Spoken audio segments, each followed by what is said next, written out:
बोलो कार्तिक महात्म्य महा की जय। बोलो बांके बिहारी लाल की जय। जय जय श्री राधे। जय जय श्री राधे। अथ श्री छठा अध्याय। श्री ब्रह्मा जी के मुख से 5वें अध्याय की कथा सुनकर श्री नारद जी गदगद हो गए और नतमस्तक प्रणाम करके विनम्र भाव से बोले कि हे पितामह, अब कृपा करके कार्तिक मास के महात्म्य का विधि पूर्वक वर्णन कीजिए। नारद के मुख से विनती सुनकर श्री ब्रह्मा जी बोले कि हे पुत्र, तुम बहुत सज्जन हो जो मृत्युलोक के निवासियों के भले के निमित्त ऐसे ऐसे प्रश्न करते हो। सो आज मैं तुम्हें ऐसी कथा सुनाता हूँ जिसके पढ़ने और सुनने से समस्त पापों का नाश हो जाता है।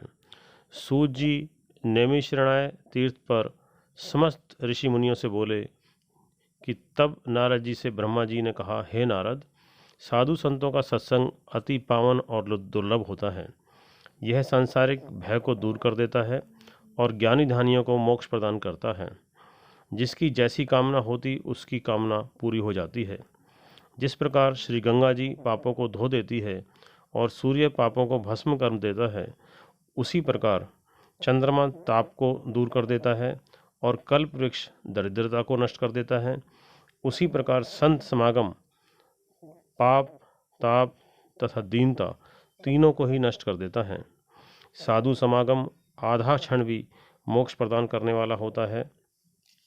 इतनी बात सुनकर तमाम ऋषि और मुनियों ने कहा कि हे सूत जी, अब आप कृपा करके कार्तिक मास महात्म्य का इतिहास तथा प्रसंग सुनाने की कृपा कीजिए। तब श्री सूत जी बोले कि हे ऋषियों, एक समय चंद्रबदनी एवं कमल के समान कमल नयनी श्री सत्यभामा के मन में विचार किया कि मैं धन्य हूँ जिसके पति देव स्वयं त्रिलोकीनाथ भगवान मधुसूदन हुए और वह 16,108 रानियों से बढ़कर मुझे ही प्रेम करते हैं। जिस कल्पवृक्ष की पृथ्वी पर बसने वाले प्राणी बात तक नहीं जानते, वह कल्पवृक्ष स्वयं मेरे आंगन में लगा हुआ है। ऐसा विचार कर सत्यभामा ने श्री कृष्ण भगवान से कहा, हे प्रभु, मैं आपसे एक बात पूछती हूँ, आप कृपा करके मेरी बात का उत्तर दीजिए। आशा है कि आप मेरे हित के लिए अवश्य उत्तर देने की कृपा करेंगे। सत्यभामा की यह बात सुनकर भगवान श्री कृष्णचंद्र जी सत्यभामा का हाथ पकड़कर कल्पवृक्ष के नीचे लिवा ले गए और बातें छेड़कर बोले कि हे प्रिय, सब रानियों में मैं तुम्हें ही अति प्रिय समझता हूँ। हे सत्यभामे, मैंने तुम्हारे सने के वश सूर्यराज इंद्र से विरोध करके यह कल्प वृक्ष स्वर्ग से लाकर तुम्हारे आंगन में लगा दिया है। मैं तुम्हारे लिए न देने वाली अदेय वस्तु भी दे सकता हूँ और अकथ्य अर्थात न कहने वाली बात भी कह सकता हूँ। अब यदि तुम मुझसे गुप्त से गुप्त बात भी पूछोगी तो मैं तुम्हें वह भी बता दूंगा। भगवान श्री कृष्ण जी की बात सुनकर सत्यभामा गदगद होकर बोली कि हे स्वामी, यदि आप मुझसे इतने प्रसन्न हैं तो मुझे यह बताने की कृपा कीजिए कि मैंने पूर्व जन्म में ऐसा क्या शुभ काम किया था जिससे मुझे आपकी अर्धांगिनी बनने का सौभाग्य प्राप्त हुआ और गरुड़ पर बैठकर ब्रह्मलोक तथा इंद्रलोक में जाने आने का अधिकार आपके हाथ में है। हे स्वामी, पूर्व जन्म में मैं कौन थी तथा किसकी कन्या थी, सो आप मुझे विस्तार पूर्वक सुनाने की कृपा कीजिए। सत्यभामा की यह बात सुनकर भगवान श्री कृष्ण जी मुस्कुराकर बोले कि हे सत्यभामे, मैं तुमको समस्त वृत्तांत विस्तार पूर्वक सुनाता हूँ, सो तुम एकाग्रचित्त होकर सुनो। सतयुग के अंत में मायापुर नगर के अत्रि कुल में एक देव शर्मा नामक 4 वेदों और 6 शास्त्रों तथा 18 पुराणों का ज्ञाता ब्राह्मण रहता था। वह श्री सूर्य नारायण का अन्य भक्त था और रात दिन अतिथियों की सेवा में लगा रहता था। उसके कोई संतान नहीं थी। फिर बड़ी आयु में एक कन्या हुई जिसका नाम गुणवती रखा। देव शर्मा ने अपने शिष्य, जिसका नाम चंद्र प्रकाश था, उसके साथ अपनी कन्या गुणवती का विवाह संस्कार कर दिया। चंद्र प्रकाश अपने ससुर की पिता समान सेवा करता था।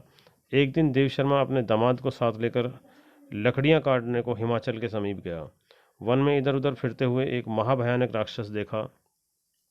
उसको देखकर उन दोनों के हाथ और पैर फूल गए और भागने में असमर्थ होने के कारण वे दोनों उस राक्षस के हाथों से मारे गए। परंतु उस क्षेत्र तथा अपनी भक्ति के प्रभाव के कारण वे मेरे वैकुंठ धाम को चले गए। जैसे मेघ द्वारा वर्षा हुआ जल सब नदियों द्वारा समुद्र में प्रवेश कर जाता है, ठीक उसी प्रकार गणेश, शिव, सूर्य, विष्णु, इनमें से किसी भी देवता की भक्ति उपासना करें वह हमको ही प्राप्त होता है। इसी से वह सूर्य भक्त हमारे दूतों के द्वारा विमान में बैठाकर हमारे लोक में पहुंचा दिए गए। इधर उन दोनों के मरने की खबर सुनकर गुणवती ने बहुत रुदन किया और रो रो कर तथा पुकार पुकार कर कहने लगी कि हे पिता और हे पतिदेव, अब तुम्हारे बिना निर्वाह कौन करेगा? अब मैं कैसे जीवित रह सकूंगी? हाय हाय, यह तुम मुझे इसके भरोसे छोड़कर कहाँ चले गए? अब मेरा खान पान का प्रबंध कहाँ से होगा? हे तात, मेरा कौन ठिकाना है? इस प्रकार गुणवती विलाप करती हुई पृथ्वी पर गिर मूर्छित हो गई। और जब चेतना आई तो घर का सब सामान बेचकर उसने अपने पति और पिता की अंत्येष्टि क्रिया की। फिर संसार से वैराग्य लेकर मेरी भक्ति में तत्पर रहने लगी। इस प्रकार करते करते कार्तिक मास आ गया। तब वह विधि विधान से कार्तिक मास का व्रत उपवास करने लगी और साथ ही साथ एकादशी का व्रत भी करने लगी। यह दोनों ही व्रत भगवान को अति प्रिय हैं तथा मुक्ति और ऐश्वर्य प्रदान करने वाले हैं। हे प्रिय, कार्तिक मास में तुला के सूर्य में जो प्रातःकाल स्नान और जागरण तथा दीपदान करते हैं उनके जन्म जन्मांतर के पातक नाश हो जाते हैं। जो मंदिर में प्रातःकाल झाड़ू देते हैं तथा भगवान का पूजन करते हैं वे जीवन मुक्त हो जाते हैं। जो तुलसी के वन की पालना करते हैं वे फिर इस संसार में जन्म नहीं लेते। एक दिन गुणवती ज्वर से पीड़ित हो गई और असहनीय पीड़ा में भी दुर्बल शरीर होते हुए वह गंगा स्नान को कष्ट करते सहते हुए गई। अतएव स्नान करने को गंगा जी में प्रवेश करते ही सारे शीत के उसका सारा शरीर थर थर काँपने लगा और वह शिथिल होकर वहीं गिर पड़ी। उसी समय विष्णु भगवान के दूत सुंदर विमान लेकर आए और उसे उस विमान में बिठाकर विष्णु लोक को ले गए। यह सब कार्तिक के व्रत का ही प्रभाव था। फिर त्रेता युग के पश्चात द्वापर युग आया और पृथ्वी पर कंस जैसे दैत्यों ने उत्पात किया। उस समय ब्रह्मा आदि समस्त देवताओं द्वारा प्रार्थना किए जाने पर इस पृथ्वी का भार उतारने को मैंने कृष्ण अवतार धारण किया। उस समय जितने भी हमारे विष्णुगण थे वे सब मेरे अवतार के साथ ही यादवों के रूप में ग्वाल बाल होकर पृथ्वी पर अवतरे। देव शर्मा जो तुम्हारा पिता था वह भी पृथ्वी पर अवतरित हुआ, तो इस जन्म में देव शर्मा का नाम शत्राजीत हुआ और चंद्रप्रकाश शर्मा पृथ्वी पर जन्म धारण करके इस जन्म में अक्रूर जी हुए। तुम उस जन्म में गुणवती थी और अब तुम ही इस पृथ्वी पर जन्म धारण कर सत्यभामा हुई।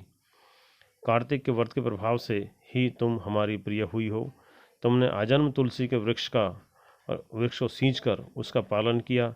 इसी से तुम्हारे आंगन में कल्प वृक्ष है और कार्तिक मास में जो तुमने दीपदान किया है इसी से तुम्हारे घर में लक्ष्मी का प्रकाश है। कार्तिक मास में व्रत आदि करने से तुमने जो काया कष्ट सहन किया है उसी से तुम मेरी अर्धांगिनी हुई। जो कोई कार्तिक मास में व्रत आदि करता है वह मुझे तुम्हारे ही समान प्रिय होता है। हे प्रिय, अन्य दूसरे जप तप यश दान आदि कार्तिक मास की 16वीं कला के बराबर भी नहीं होते। इत श्री 6वां अध्याय समाप्तम। आप सभी भक्तजनों से निवेदन कि इस वीडियो को अपने सभी ग्रुपों में ज़्यादा से ज़्यादा शेयर करें जिससे कि सभी भक्तजन इस कार्तिक मास महात्म्य का आनंद ले सकें, इसका फल ले सकें। आप सभी से करबद्ध प्रार्थना कि आप इस वीडियो को ज़्यादा से ज़्यादा सब्सक्राइब करें, शेयर करें। आपका बहुत बहुत धन्यवाद धन्यवाद धन्यवाद। जय जय श्री राधे, जय जय श्री राधे।